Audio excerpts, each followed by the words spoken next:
దేశంలో ఏం జరుగుతుందో అసలు ఆలోచిస్తే పెద్ద పెద్ద విషయాలు అసలు ఇలా అంతా ఎందుకు చేస్తున్నారో కూడా అర్థం కావడం లేదు.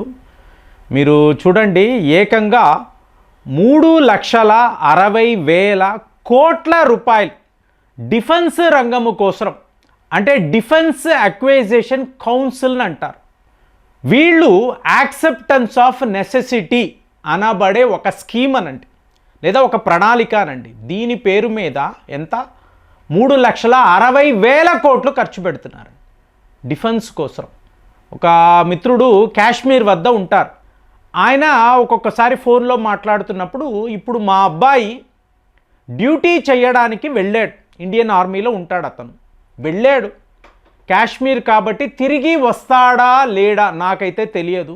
కానీ దేశము కోసము మేము చేస్తున్న ఈ సేవ అనేది ఎప్పుడు గొప్పగా మేము ఫీల్ అవుతూ ఉంటాం.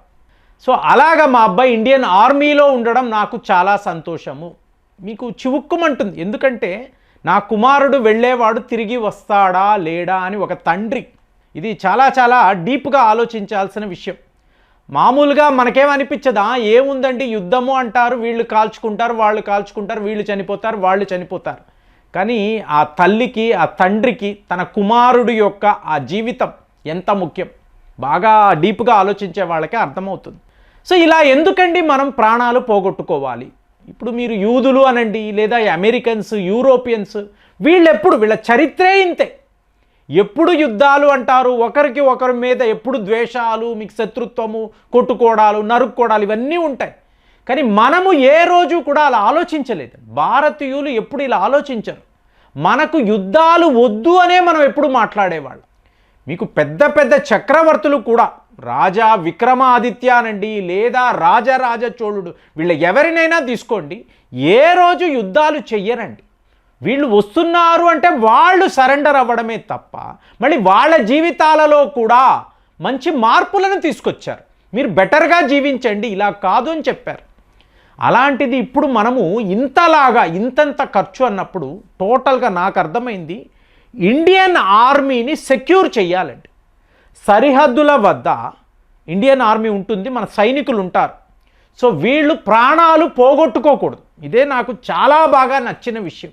వీళ్లను కాపాడడము అనేది చాలా చాలా ముఖ్యం. సో ఇందులో మీరు ఇన్ని లక్షల కోట్లు ఖర్చు పెడతారా అంటే చూడండి ఎంత షాకింగ్గా ఉందంటే, 114 రఫేల్ విమానాలు రాబోతున్నాయి.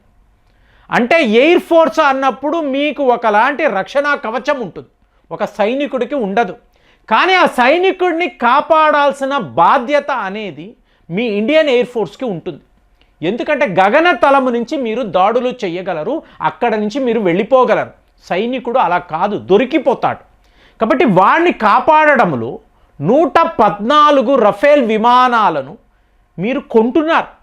అంటే ఆల్మోస్ట్ అన్నీ అయిపోయాయండి, ఇక బేరసారాలు లేవు, అయిపోయింది. ఇమాన్యుయల్ మ్యాక్రోన్ ఆయన భారత్ వస్తున్నాడు, ఈ టైంలో ఈ డీల్ అనేది మీకు సైన్ అయిపోతుంది. మీకు ఇందులో 90 రఫేల్ విమానాలు మనం భారత్లోనే తయారు చేస్తాం. ఇదే ఇందులో ఉండే విషయం.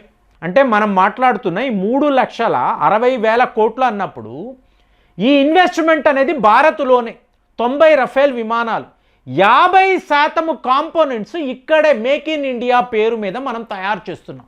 వాళ్ళు ఒప్పుకున్నారు, మీకు రఫేల్ వాళ్ళు ఒప్పుకున్నారు. సో నెక్స్ట్ లెవెల్లో చూశారు అనుకోండి, చాలా చాలా అద్భుతమైన విషయము హ్యాప్స్ అని అంటారు, మీరు వినే ఉంటారు. High altitude pseudo satellite. So ఇది ఒక 15,000 కోట్ల రూపాయలు ఖర్చు పెట్టి మనం ఏం చేస్తున్నాము, శాటిలైట్ అంటున్నాం. శాటిలైట్ అంటే ఏంటి, అంతరిక్షంలో తిరుగుతూ ఉంటుంది. అంటే ఒక స్పాట్ని ఎంచుకొని మళ్ళీ ఆ స్పాట్కి రావడానికి 90 నిమిషాల నుంచి 100 నిమిషాలు అవుతుంది. కానీ ఇక్కడ మనం మాట్లాడేది ఏమిటి, సూడో శాటిలైట్. అంతరిక్షాన్ని గమనించడానికి కాదండి ఈ పరికరం, భూమి మీద అంటే భారత్ యొక్క ఎయిర్ స్పేస్లో మీకు ఇది చక్కర్లు కొట్టడము లేదా స్టాటిక్గా ఉండడం రెండు ఉంటుంది, రెండు ఆప్షన్ ఉంటుంది. గమనించడం భూమి మీద ఏం జరుగుతుంది, ఇదే ఒక గేమ్ చేంజర్. నాకు అనిపించేది అంటే ఇది మొత్తము మన రక్షణ కవచాన్ని మార్చేస్తుంది. ఎందుకు ఇలా అంటున్నానంటే, ఇంటెలిజెన్స్ అనండి, అలాగే సర్వీలెన్స్ అనండి, రెకానసెన్స్ అంటాం. ఈ మూడు కూడా పర్ఫెక్ట్గా ఇది చెయ్యగలదు. అంటే మీకు ఒక్కసారి దీన్ని మీరు స్టేషన్ చేస్తే 22 కిలోమీటర్లు పైన. ఇప్పుడు మౌంట్ ఎవరెస్ట్ అంటే ఏం మాట్లాడతామండి, 9 కిలోమీటర్లు అని మాట్లాడతాం. డైరెక్ట్గా 9 కిలోమీటర్లు వెళితే మీరు సబ్మిట్ దగ్గరికి వెళ్తారు. ఇది ఏకంగా 22 కిలోమీటర్ల పైన మీకు అక్కడ డిప్లాయ్ చేస్తే, ఒక లడాక్ అనండి, మీకు అలాగే కాశ్మీర్ అనండి, ఇక్కడ అరుణాచల్ ప్రదేశ్ అనండి, అక్కడ ఎవరెవరు వస్తున్నారు, ఎవరు వెళ్తున్నారు, మీకు శత్రువు యొక్క వాహనాలు ఎన్ని తిరుగుతున్నాయి, వాళ్ళు ఏమైనా బ్రిడ్జిలు కడుతున్నారా, కొత్తగా గ్రామాలను తయారు చేస్తున్నారా, తీవ్రవాదులు ఎంతమంది, ఈ ఇన్ఫిల్ట్రేషన్ అనేది ఎక్కడి నుంచి జరుగుతుంది, ఎంతమంది మీకు కాశ్మీర్లోకి రావడానికి ప్రయత్నాలు చేస్తున్నారు, టోటల్ డేటా అనేది మీ కంట్రోల్ రూమ్లో ఉంటుంది. ఎంత పెద్ద పని చూడండి. అందరూ చైనా మీకు అడ్వాన్స్డ్ కంట్రీ, అమెరికా వాడు ఇలాంటి ఆయుధాలు ఇవన్నీ మాట్లాడతారు. మనము ఏం చేస్తున్నామో మనకు తెలియదు. భారతదేశంలో ఇలాంటి ఒక అడ్వాన్స్డ్ టెక్నాలజీని, ఇలాంటి అడ్వాన్స్డ్ పరికరం ఏంటండి, ఒక రోజు కాదు, 2 రోజులు కాదు, వారాలు కాదు, నెలల తరబడి మీకు ఇలాగా గగనతలములో ఉండి టోటల్ ఒక సెక్యూరిటీని ఇది క్రియేట్ చేస్తుందండి. ఎక్కడ ఏ అలికిడి జరిగినా, ఏ కదలిక ఉన్నా ఇమీడియట్గా కంట్రోల్ రూమ్కి ఇది ఒక సూచన ఇవ్వగలదు, సిగ్నల్ ఇవ్వగలదు. కమ్యూనికేషన్ వ్యవస్థను ఇది ఏర్పాటు చేసింది. శత్రువు యొక్క రేడార్లేంటి, వాడి యొక్క విమానాలేంటి, ఎక్కడెక్కడ తిరుగుతున్నాయి, ఎలాంటి డ్రోన్లు వాళ్ళు వాడవచ్చు, మాదక ద్రవ్యాల కోసం ఎలాంటి డ్రోన్లు వీళ్ళు యూజ్ చేస్తున్నారు, సర్వము మన వద్ద ఉంటుంది. అంటే ఇట్లాంటిది నాకు తెలిసి ప్రపంచంలో ఏ ఒక దేశము కూడా హ్యాప్స్ అనబడే టోటల్గా సోలార్ ప్యానల్స్ ద్వారా, సోలార్ సెన్సార్స్ ద్వారా పనిచేసే ఒక అద్భుతం ఇది. దీనిని మనము ఒక ఎయిర్ షిప్ అని అంటాం, డ్రోన్ కాదండి. డ్రోన్ ఎగురుతుంది, కొన్ని గంటల తర్వాత తిరిగి వచ్చేస్తుంది.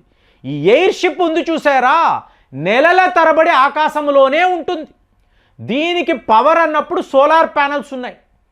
సో దాని ద్వారా కంప్లీట్గా భారత్ను గమనిస్తూనే అన్ని వైపులా అండి.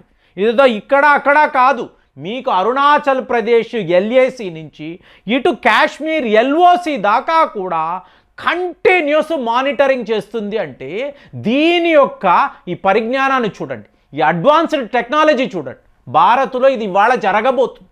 దీనికోసం బడ్జెట్స్ కూడా అలొకేషన్ చేసేసాం. అంటే ఈ దేశం ఒక గ్లోబల్ పవర్ కాదు. మీరు పరిజ్ఞానము అన్నప్పుడు వీళ్ళు చాలా ప్రతి ఒక్క దేశానికి మించిపోయి ఇలాగ అస్త్రశస్త్రాలు వాడగలరు.